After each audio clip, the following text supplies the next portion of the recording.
रामचरितमानस के इस भाग में इस बात की चर्चा की गई है कि जब विश्वामित्र के साथ राम लक्ष्मण जनकपुर में सैर कर रहे हैं और वहाँ की प्रजा उन्हें देख देख कर सुख पा रही है और कुछ सखियाँ आपस में बात कर रही हैं कि देखो कैसे सुंदर राजकुमार हैं, ये तो बिल्कुल जानकी के विवाह योग्य हैं, यदि राजा को पता चले तो इनसे ही शादी करवा दें।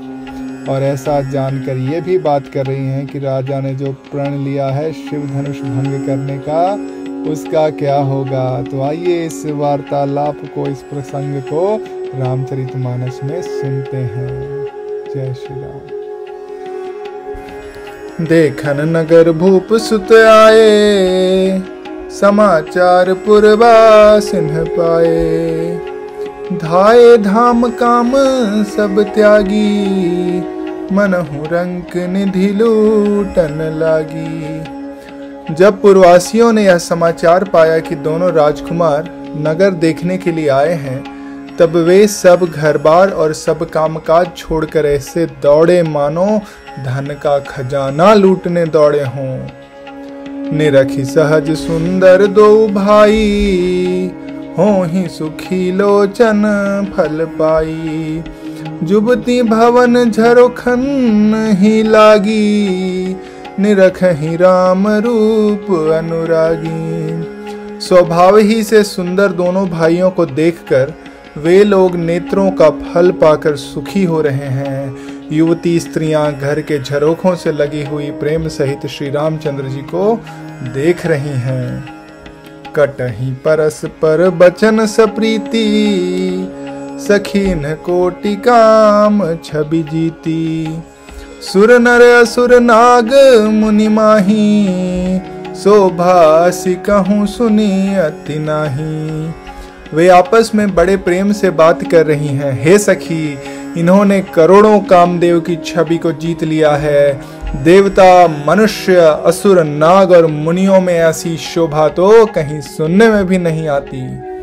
विष्णु चारि भुज विधि मुख चारी, बिकट बेख मुख पंच पुरारी। अपर देव अस को नाही, यह छवि सखी पट तरी जाही। भगवान विष्णु के 4 भुजाएं हैं, ब्रह्मा जी के 4 मुख हैं, शिव जी का विकट भयानक वेश है, उनके 5 मुख हैं। हे सखी, दूसरा देवता भी ऐसा नहीं जिसके साथ इनकी छवि की उपमा दी जाए। वह किशोर सुषमा सदन, श्याम गौर सुख धाम। अंग अंग पर वरियहि, कोटि कोटि सतकाम। इनकी किशोर अवस्था है। ये सुंदरता के घर सांवले और गोरे रंग के तथा सुख के धाम हैं। इनके अंग अंग पर करोड़ों अरबों कामदेवों को निछावर कर देना चाहिए। कहूँ सखी अस को तनुधारी, जो न मोह यह रूप निहारी। को सप्रेम बोले मृदुबानी, जो मैं सुना सो सुनहूं सयानी। हे सखी, भला कहो ऐसा कौन शरीरधारी होगा जो इस रूप को देखकर मोहित न हो जाए। अर्थात यह रूप जड़ चेतन सबको मोहित करने वाला है। तब कोई दूसरी सखी प्रेम सहित कोमल वाणी से बोली, हे सयानी, मैंने जो सुना है उसे सुनो। ए दो दशरथ के ढोटा, बाल मरालन के कल जोटा। मुनि कौशिक मख के रखवारे, जिन्हें रन अजिर निशाचर मारे। ये दोनों राजकुमार महाराज दशरथ जी के पुत्र हैं। बाल राज हंसों का सा सुंदर जोड़ा है। ये मुनि विश्वामित्र के यज्ञ की रक्षा करने वाले हैं। इन्होंने युद्ध के मैदान में राक्षसों को मारा है। श्याम गात कल कंज बिलोचन, जो मारिच सुभुज मधुमोचन। कौसल्या सुत सो सुख खानी, नाम राम धनुषायक पानी। जिनका शरीर श्याम वर्ण का है और सुंदर कमल जैसे नेत्र हैं, जो मारीच और सुबाहु के मद को चूर करने वाले और सुख की खान हैं, और जो हाथ में धनुष बाण लिए हुए हैं, वे कौशल्या जी के पुत्र हैं। इनका नाम राम है। गौर किशोर बेखुबर काछे, कर सर चाप राम के पाछे। लक्ष्मण नाम राम लघु भ्राता, सुनि सखी तासु सुमित्रा माता।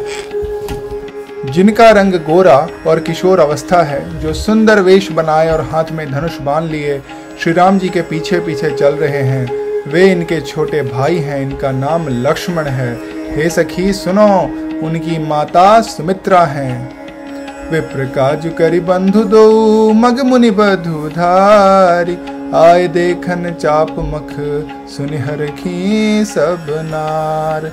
दोनों भाई ब्राह्मण विश्वामित्र का काम करके और रास्ते में मुनि गौतम की स्त्री अहल्या का उद्धार करके यहाँ धनुष यज्ञ देखने आए हैं। यह सुनकर सब स्त्रियां प्रसन्न हुई। देखी राम छवि को एक कहई, जो गुजन की यह बरु अहई।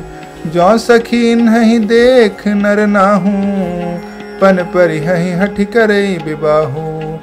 श्री रामचंद्र जी की छवि देखकर कोई एक दूसरी सखी कहने लगी, यह वर जानकी के योग्य है। हे सखी, यदि इन्हें राजा कहीं देख ले तो प्रतिज्ञा छोड़कर हठ पूर्वक इन्हीं से विवाह कर देगा। को कहे भूपति पहचाने, मुनि समेत सादर सन्माने। सखी परंतु पनुराउ न तजई, विधि बस हठिया विवेक ही भजई। किसी ने कहा, राजा ने इन्हें पहचान लिया है और मुनि सहित इनका आदर पूर्वक सम्मान किया है, परंतु हे सखी, राजा अपना प्रण नहीं छोड़ता।